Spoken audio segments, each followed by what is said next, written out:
Okay, like the worst freaking thing ever happened to me, and I have to share it because it's actually pretty funny. Okay, so like earlier, my friend who lives like right across the street was talking about how these really big spiders were on her roof, and she needed to like move out of her room. And I was like, oh Jesus, if like somebody doesn't kill those and let those live, I don't want them to come over to me. Alright, well I just woke up because like I've not been able to sleep for some weird ass reason.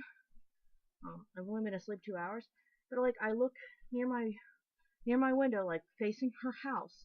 There's this really big spider dangling from the window, and I was like, what am I supposed to do? What am I supposed to do? So I have these glass jars. They were candles, but I cleaned them out so I could use them. And I like, alright, I'm gonna trap it in the jar and then I'm gonna flush it. So I successfully get it in the jar without ever touching it. And I'm like, yes, I did this.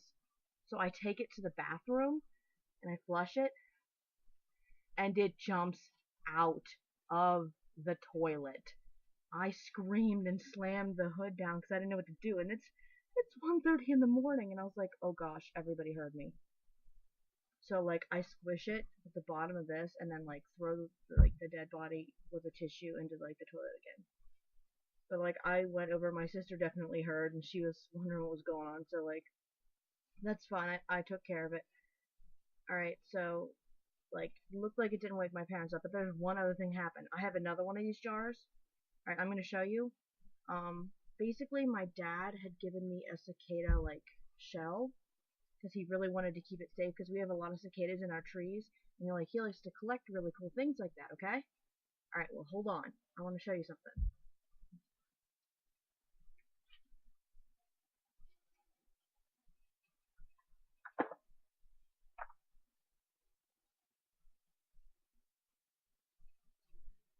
All right. So, like a day or so before I left for Otakon, he gave me one cicada shell, and when I went to go pick up the other glass jar, this is what I found. There's like four of them in there, and I was like, was that not a shell? Was that a bug? And it like vomited three more pieces. And I was terrified. I was like, what did I do? So I went right to mom. Like after that terrifying spider experience, I went right to mom and I was like, I need to tell you about the cicada shell. And she's like, oh, I forgot to tell you that we put a couple more in there. And I was like, because like, you don't, you don't wake up to a terrifying experience only to be met with another terrifying experience. Like, oh, that was really stressful. So I just thought you guys would think it was kind of funny because like nothing was going right, and I was like, what do I do? What do I do? And I'm pretty sure my cat escaped out of my room, but I don't feel like messing with him right now. My heart is like, but I thought I'd share that because I thought you guys would think it was kind of funny. So, anyways, have a good night. Bye bye.